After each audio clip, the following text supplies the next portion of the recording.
ہمارے ایک مولوی صاحب کہنے لگے جو لوگ کہتے ہیں کہ 3 طلاق ایک کیسا ہو سکتے، ان کو بولو نکاح کے وقت آپ کتنی مرتبہ پڑھے؟ بولے 3 بار۔ نکاح کتنے ہوئے؟ بولے 1۔ بولے 3 ایک کیسا ہوتے؟ نکاح 3 ہونا چاہیے نا آپ کے۔ تو جب تیرے 3 بار پڑھنے سے نکاح ایک ہی ہوا، 3 طلاق ایک کیوں نہیں ہوتا بھائی؟ صلی اللہ رسول کریم اما بعد۔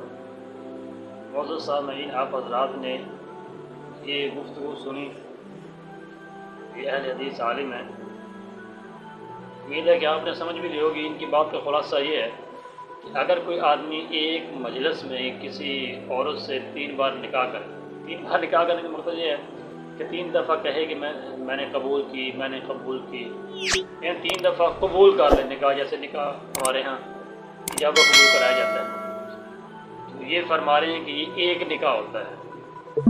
انہوں نے اس سے یہ ثابت کیا کہ جس طرح 3 دفعہ قبول کرنے سے نکاح ایک ہوتا ہے، اس طرح کوئی آدمی اپنی بیوی کو 3 طلاقیں دے دے تو یہ فرماتے ہیں کہ اس کو ایک طلاق ہوگی۔ یہ انہوں نے ایک طرح کا قیاس اپنے ذہن کے حساب سے کیا ہے، کوئی قرآن و سنت سے کوئی دلیل، کوئی حدیث یا قرآن کی آیت بار کا پیش نہیں کی۔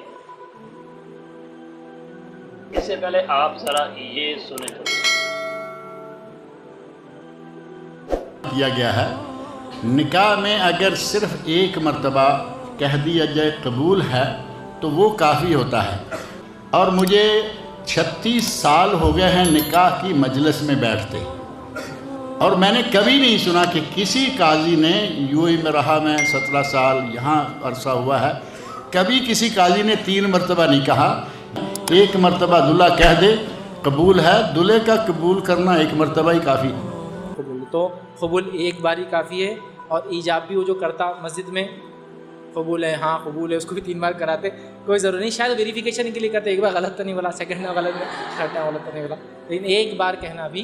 جو آپ کے سامنے ابھی 2 غیر مقلد عالم ان کی گفتگو پیش کی گئی، یعنی انہوں نے اپنی بات سے یہ ثابت کیا ہے کہ یہ 3 دفعہ اجابہ قبول کرانا، 3 دفعہ نکاح کرانا، اس کی کوئی حیثیت نہیں ہے۔ نکاح ایک دفعہ ہی ہوتا ہے۔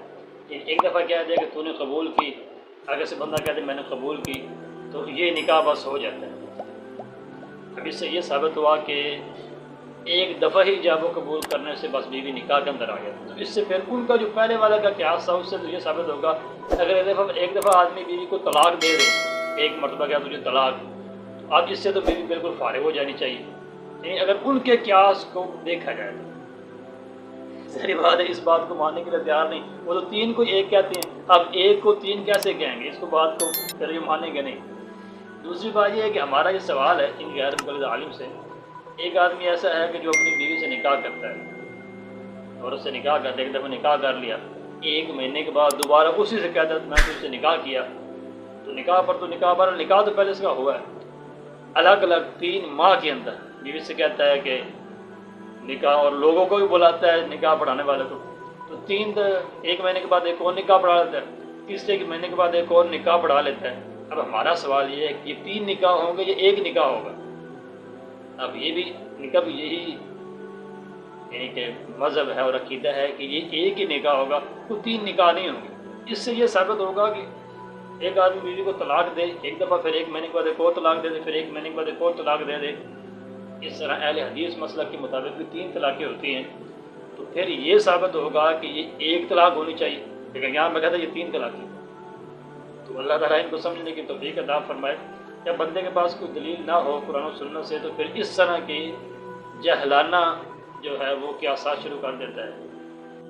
تیسری اور آخری بات یہ ہے کہ انہوں نے جو دلیل پیش کی ہے کہ اگر ایک مجلس میں 3 نکاح کیے تو 1 نکاح ہوتا ہے، تو ہم کہتے ہیں کہ جس طرح 3 دفعہ قبول کرنے سے بیوی نکاح کے اندر آ جاتی ہے، حلال ہو جاتی ہے، اس طرح 3 دفعہ طلاق دینے سے بیوی نکاح سے نکل جاتی ہے اور اس پر ہمیشہ ہمیشہ کے لیے حرام ہو جاتی ہے۔